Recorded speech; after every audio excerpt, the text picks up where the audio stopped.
Hello students, welcome to SSC मसाला।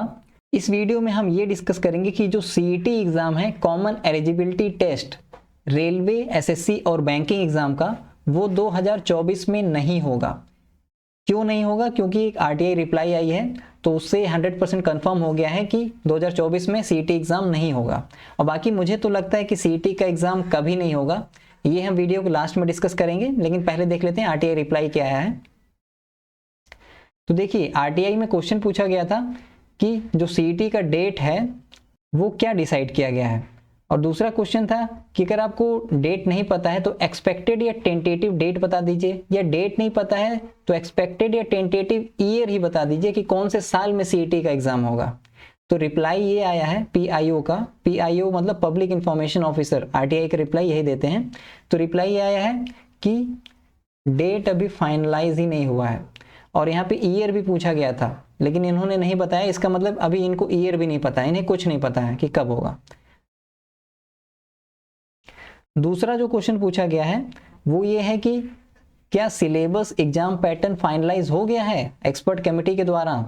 तो जवाब यही है कि अभी तक सिलेबस या एग्जाम पैटर्न कुछ भी फाइनलाइज नहीं हुआ है। तो ना तो इन्होंने अभी तक सिलेबस डिसाइड किया है और ना ही एग्जाम पैटर्न डिसाइड किया कि कितने क्वेश्चन क्या होंगे।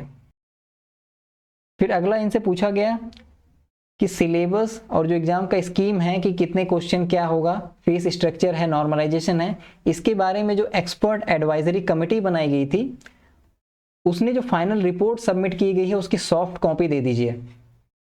तो इन्होंने इसके लिए मना कर दिया। इन्होंने कहा कि ये कॉन्फिडेंशियल इन नेचर है, और बात सही भी है क्योंकि ये जो एडवाइजरी कमेटी है इसने अपनी एडवाइस दिया होगा ना। अब एजेंसी की मर्जी है कि वो क्या एडवाइस मानता है क्या नहीं मानता है, लेकिन अगर इस चीज़ को पब्लिक कर दिया जाएगा तो बाद में लोग क्वेश्चन करेंगे कि ये एडवाइस दिया गया था, तुमने ये नहीं किया, वो नहीं किया। ठीक है,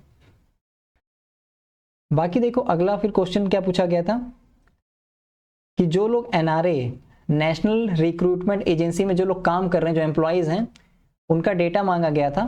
तो 10 लोग काम कर रहे हैं, ठीक है, जिनमें से एक चेयरमैन है, सेक्रेटरी कम सीओई एक है, एक डायरेक्टर है, 2 डेप्यूटी सेक्रेटरीज हैं और 5 एग्जीक्यूटिव हैं। तो ये 10 लोग काम कर रहे हैं।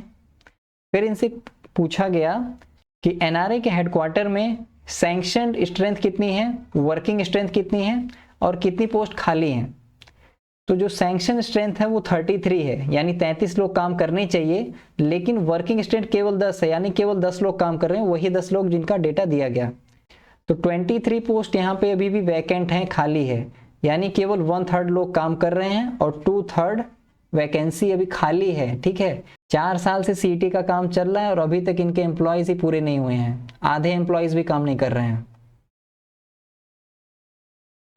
फिर देखो, फिर इनसे पूछा गया कि जो एनआरए की रीजनल ऑफिसेज हैं उसका सैंक्शन स्ट्रेंथ क्या है, और ये भी पूछा गया कि एनआरए की जो रीजनल ऑफिसेज हैं उनका सैंक्शन स्ट्रेंथ क्या है, वर्किंग स्ट्रेंथ क्या है और कितनी पोस्ट खाली हैं।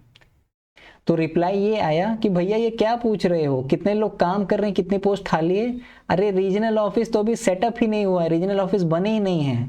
और भैया बने की बात तो छोड़ो, अभी रीजनल ऑफिस की लोकेशन भी फाइनलाइज नहीं हुआ है कि रीजनल ऑफिस कहाँ कहाँ पर होंगे, अभी तक ये भी फाइनलाइज नहीं हुआ है।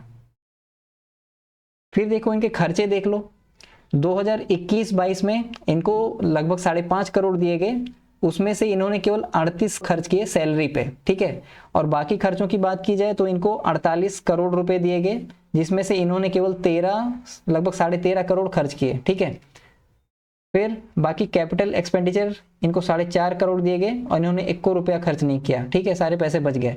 और यहाँ पे नीचे नोट लिखा हुआ है कि 2022-23 में इनको खर्चे की मतलब पैसे की जरूरत ही नहीं पड़ी, क्योंकि 2021-22 में ही काफी पैसे बच गए थे। तो ये लोग काम वाम नहीं कर रहे हैं, ठीक है, बस खा पी के आराम से डकार मार रहे हैं, कोई काम वाम नहीं करना है।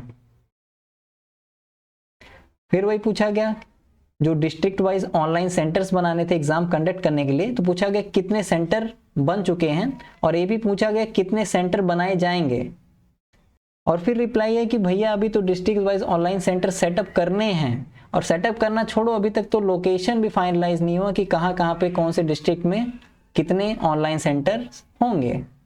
तो यानी कि अभी तक कोई भी काम नहीं हुआ है, तो 2024 में सीईटी एग्जाम नहीं होगा, ये एकदम कंफर्म जान लो। ठीक है, बाकी मैं तो कहता हूँ कि सीईटी का एग्ज़ाम शायद कभी होगा ही नहीं। ऐसा इसलिए कह रहा हूँ कि जो सीईटी का कॉमन एग्ज़ाम ये कराना चाहते हैं, रेलवे, एसएससी और बैंकिंग का, इन तीनों का सिलेबस और पैटर्न बिल्कुल अलग है। तो इन तीनों का कॉमन एग्ज़ाम कैसे कराया जा सकता है? प्री का एग्ज़ाम क्यों कराया जाता है? ताकि ऐसे अच्छे बच्चों को अलग किया जा सके जो कि मेंस एग्ज़ाम देने के लायक हों। लेकिन अब देखो, रेलवे में इंग्लिश सब्जेक्ट आता ही नहीं है, तो क्या सीईटी में इंग्लिश होगा कि नहीं होगा? अगर होगा तो रेलवे वालों के लिए गलत है, और अगर नहीं होगा तो आप एसएससी और बैंकिंग के बच्चों का इंग्लिश नॉलेज कैसे चेक करेंगे कि वो मेंस में अच्छा परफॉर्म करेंगे कि नहीं?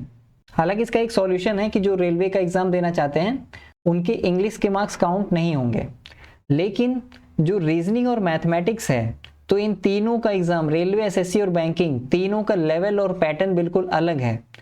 तो किसका पैटर्न फॉलो होगा, किस लेवल के क्वेश्चन आएंगे, ये एक बहुत बड़ा क्वेश्चन है। उसके बाद अगर जीके की बात करें तो हिस्ट्री, पॉलिटी, ज्योग्राफी वगैरह ये तो बैंकिंग एग्जाम्स में पूछे ही नहीं जाते हैं, तो क्या सीईटी में पूछे जाएंगे ये? अगर पूछे जाएंगे तो बैंकिंग वालों के लिए गलत है, और नहीं पूछे जाएंगे तो आप एसएससी और रेलवे वालों का इन सब्जेक्ट्स का नॉलेज कैसे चेक करेंगे? फिर बैंकिंग एग्जाम्स में केवल स्टैटिक और करंट अफेयर्स आता है, तो क्या केवल स्टैटिक और करंट अफेयर आएगा सीईटी के एग्ज़ाम में? और अगर आएगा भी तो बैंकिंग एग्ज़ाम में मोस्टली इकोनॉमिक और बैंकिंग न्यूज़ आती है, तो क्या सीईटी में इकोनॉमिक और बैंकिंग न्यूज़ ज़्यादा पूछी जाएगी? अगर नहीं पूछी जाएगी तो सिर्फ स्टैटिक और करंट अफेयर्स के क्वेश्चंस इतने सारे शिफ्ट्स के कैसे बनाए जा सकते हैं? फिर तो वही क्वेश्चन रिपीट होने लगेंगे। ठीक है, स्टैटिक और करंट अफेयर्स क्या कितने क्वेश्चन बना लोगे? क्योंकि एग्जाम से बहुत सारे होंगे, बहुत बच्चे एग्जाम देंगे, है ना? तो ये एक बहुत बड़ा क्वेश्चन मार्क है कि एनआरए सीईटी, जो सीईटी एग्जाम है उसका सिलेबस क्या होगा, पैटर्न क्या होगा, ये बहुत बड़ा क्वेश्चन मार्क है, क्योंकि ये तीनों एग्जाम का बिल्कुल पैटर्न और लेवल अलग है। तो मुझे तो लगता है ये एग्जाम कभी होगा ही नहीं, ये ऐसे चलते रहेगा। फिर तो 4 साल से इसका काम चल रहा है, सरकारी काम है, काम हम कुछ हो नहीं रहा है, और आगे भी मुझे लगता है कि बाद में कहेंगे कि तीनों का पैटर्न बहुत अलग है, एक एग्जाम कराना पॉसिबल नहीं लग रहा है, तो बस नहीं कराएंगे। पीडीएफ और बाकी अपडेट्स के लिए आप मेरा टेलीग्राम और व्हाट्सएप चैनल ज्वाइन कर सकते हैं, जिसका लिंक मैंने नीचे डिस्क्रिप्शन बॉक्स में दे दिया है। अगर लिंक काम नहीं करता है तो टेलीग्राम पे आप सर्च कर सकते हैं सिंपली एसएससी मसाला, आपको चैनल मिल जाएगा। बाकी व्हाट्सएप का लिंक अगर काम नहीं कर रहा है तो आप व्हाट्सएप को पहले अपडेट कर लीजिए। बाकी वीडियो को लाइक एंड शेयर और चैनल को सब्सक्राइब जरूर कर लेना। तो पढ़ते रहिए, मिलते हैं अगली वीडियो में, तब तक के लिए गुड बाय।